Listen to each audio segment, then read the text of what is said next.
ધારાસભ્યના કાર્યાલયનું લોકાર્પણ અને જળ સંચય કામોનો શુભારંભ અને બાલકૃષ્ણ ટેક્સટાઇલ પાર્ક ખાતે વોટર હાર્વેસ્ટિંગનું ખાતમુહૂર્ત તેમજ જિલ્લા ભાજપ મધ્યસ્થ કાર્યાલયનું ખાતમુહૂર્ત કરવામાં આવ્યું હતું। ગુજરાત ભાજપના અધ્યક્ષ અને કેન્દ્રીય જળ મંત્રી CR પાટીલની હાજરીમાં ઉચ્છલ, સોનગઢ અને વ્યારા ખાતે વિવિધ કાર્યક્રમો યોજાયા હતા, જેમાં ઉચ્છલ ખાતે ધારાસભ્યના કાર્યાલયનું લોકાર્પણ અને જળ સંચયના કામોનો શુભારંભ કરાયો હતો।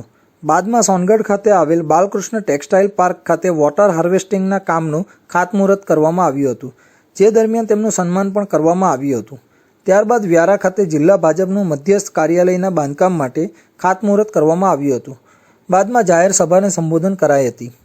અહીં પણ આ ગુજરાત મોડેલે સાબિત કર્યું છે કે અમે સંગઠન હોય કે સરકાર બનાવી હોય અને કાર્યાલય બનાવવાનું હોય, ગુજરાતનો કાર્યકર્તા સૌથી પહેલો એને રહેવાની ટેવ છે અને સતત રહેશે, એ તમે આજે ફરી સાબિત કરી આપ્યું છે। મેં તો જ્યારે 22ના ઇલેક્શન વખતે પેજ કમિટી બનાવવાની વાત હતી ત્યારે એવું કહેતા કે અમારા જિલ્લામાં આદિવાસી ભાઈ બહેનો છે, કદાચ બહુ આપણને રિસ્પોન્સ ના મળે, પરંતુ મને કહેતા આનંદ થાય છે કે ત્યારે પણ જિલ્લા પ્રમુખ તરીકે ભાઈ શ્રી જયરામભાઈ ગાવિત હતા અને એમણે અમને કહ્યું કે જે સંમેલન કરવું છે અમે અડધું જ કરીશું, અડધા ભાગનું પછી કરીશું।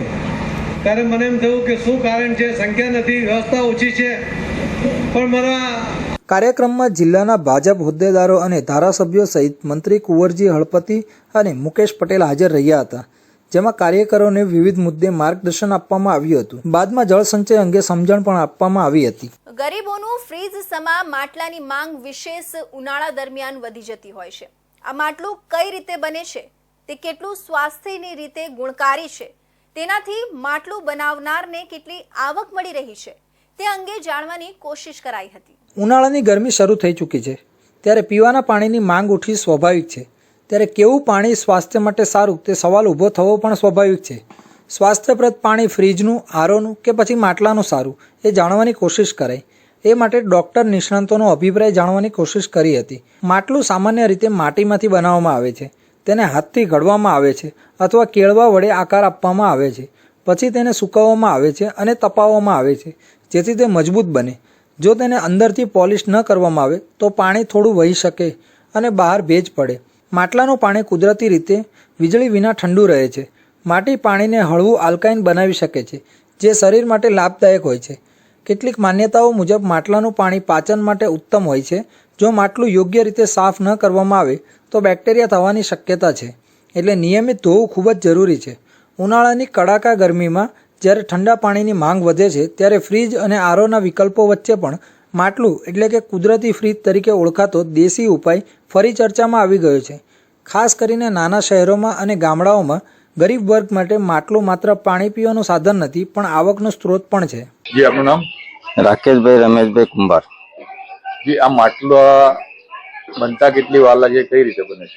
એ તો 5 મિનિટમાં તો બની જાય, પણ એને બનાવવા માટે બહુ વાર લાગશે, કારણ કે આખા દાડામાં આપણે 50 નંગ ટીપાય, હાલમાં દેખાતું છે આ 50 નંગ ટીપાય, પછી મહિનાના આપણે કરે તો એક માટલાનું હોલસેલમાં કિંમત એની 20 રૂપિયા 25 રૂપિયા કહેવાય। પછી તમારું વેપારી ભાવમાં આપણે આથી હોલસેલમાંથી વેચી દે આપણે, પણ 50-60 રૂપિયા પહેલા આગળવાળા વેચે। પછી માટલાનું કિંમત ડિમાન્ડ ખાલી તાપમાં પડે, તાપ રહે ત્યારે માટલાનું બધું ચાલે। આ તો ફ્રીજ નીકળી ગયો, ફ્રીજનો તો કઈ બધા પાસે ફ્રીજ બી છે જ, પણ માટલાનો ઉપયોગ બી ચાલતા જ છે, કારણ કે માટલાનો જે ઉપયોગ છે એ સારુંમાં સારું કહેવાય। જળ એ જ જીવન છે, તો પ્રશ્ન છે જળ કયું સારું? વર્તમાન સમયમાં રિવર્સ ઓસ્મોસિસ ટેકનોલોજીથી બનેલું આરો વોટર, એનરીચ મિનરલ્સ વાળું ખનિજ વોટર, નિશ્ચંદનથી પ્યોર ક્લીન કરેલું ફિલ્ટર વોટર અને ભારતીય સંસ્કૃતિના ભાતીગાળથી ચાલી આવેલું મટકા વોટર, કે જે કુદરતી માટીના બનેલા વાસણો માટલામાં પાણી સંગ્રહીને પીવામાં આવે છે। તો પ્રશ્ન એ છે કે મટકા વોટર સારું છે કે આરો વોટર સારું છે. હું પોતે ગામડાનો માણસ છું, તો હું સાયન્ટિફિકલી રેકમેન્ડ કરીશ કે હાઇડ્રેશન માટે અને તરસ છીપાવવા માટે તમે મટકાનું પાણીનો ઉપયોગ કરો. કેમ કે મટકાના પાણીની અંદર બાષ્પીભવન થવાથી એક કુદરતી પ્રકારની ઠંડક આવે છે કે જે ગળાની અંદરના શોષને શાંત કરે છે.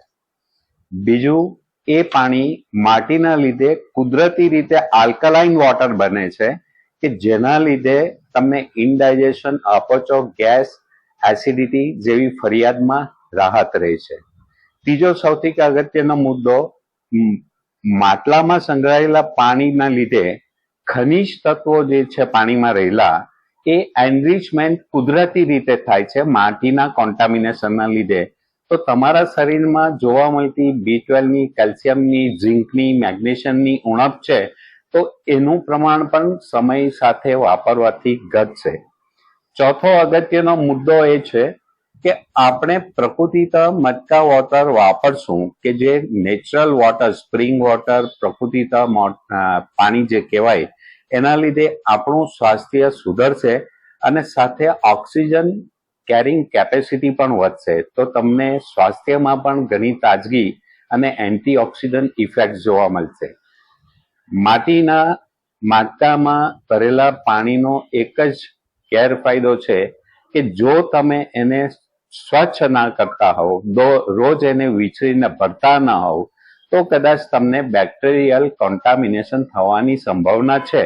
પણ તમે જો સ્વચ્છતા રાખો તો માટીના માટલાનું પાણી અમૃતથી ઓછું નથી. તો તેની સામે બીજો પ્રશ્ન એ બી છે કે આજે ભણી ગયા, ડાક્ટર થઈ ગયા, તો આપણે તો આરો વોટર જ પીવું જોઈએ, મિનરલ વોટર જ પીવું જોઈએ. તો પ્રશ્ન એ છે કે છેલ્લા 20 વર્ષની અંદર ભારતમાં આરો વોટર, મિનરલ વોટરનું ચલણ ખૂબ વધી ગયું છે. હિન્દુસ્તાનમાં જેટલી પાણીની બોટલો વેચાય છે એટલી દુનિયાના કોઈ દેશમાં નથી વેચાતી.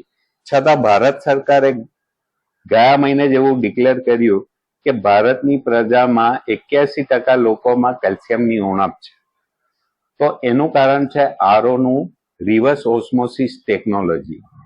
આરોના પાણીના લીધે તમને સ્વચ્છ પાણી પીવા મળે છે, પણ એમાં શરીર ઉપયોગી તમને ખનિજ તત્વો નથી મળતા. એનો એક જ બેનિફિટ છે કે તમને બેક્ટેરિયા નથી મળતા, પણ શરીર માટે અમુક બેક્ટેરિયા પણ જરૂરી છે. તમને ખ્યાલ હોય તો તમે જે દહીં ખાવ છો એ બેક્ટેરિયલ ઇન્ડ્યુસ દહીં બને છે. દૂધમાંથી દહીં જે બને છે એ બેક્ટેરિયાના લીધે થાય છે, અને એ દહીં જે છે એ પ્રોબાયોટિક એક્શન કરીને તમારા આંતરડાને ચોખ્ખા રાખીને તમને એક સારી જિંદગી આપે છે. તો અમુક બેક્ટેરિયા તમારા સ્વાસ્થ્ય માટે જરૂરી બી છે. તો મારું બધાને એવું સજેશન છે કે તમે મટકા વોટર પીઓ કે જેનાથી એક તો તમે પાણીનો બી બચાવ કરશો. કેમ કે રિવર્સ ઓસ્મોસિસ ટેકનોલોજીમાં તમે 10 લીટર પાણી પીઓ પણ એ ટોટલ પાણી 18 લીટર કન્ઝ્યુમ કરે છે અને 8 લીટર પાણી એ વેસ્ટમાં નાખે છે. આજે પાણી કેટલું મોંઘું છે, પાણી રિસાયકલ કરવાની જરૂર છે, પાણીનો સંગ્રહ કરવાની જરૂર છે, ત્યારે પીવાનું પાણી હેલ્થના પોઈન્ટ ઓફ વ્યૂથી આપણે વેસ્ટ કરીએ તે નકામું છે. તો માટીનું પાણી, એક માટીના માટલાનું પાણી પીઓ, પણ સાથે માટલાની બી કાળજી કરો, સ્વચ્છ રાખો અને તંદુરસ્ત રહો. હેલ્થ એક્સપર્ટ માને છે કે માટલાનું પાણી ઠંડુ પણ પાચન શક્તિ માટે લાભદાયક હોય છે. તેમાં રહેલી કુદરતી આલ્કાઇન ખાસિયતો શરીરમાં એસિડિટી ઘટાડે છે. સત્વર ઠંડા પાણીથી થતા દર્દ અને પાચનમાં ખોટ જેવી તકલીફો માટલાના પાણીથી ટાળી શકાય છે. જ્યારે ફ્રીજનું પાણી વધારે ઠંડુ અને આરોનું પાણી ખૂબ જ શુદ્ધ ગણાય છે, ત્યાં માટલાનું પાણી મેડરેટ ઠંડક સાથે ઓછી કિંમતમાં આરોગ્યપ્રદ વિકલ્પ તરીકે ઉભરી આવ્યું છે. આરો પાણી ખનિજ મુક્ત હોય છે, જ્યારે માટલું જરૂરિયાતમંદ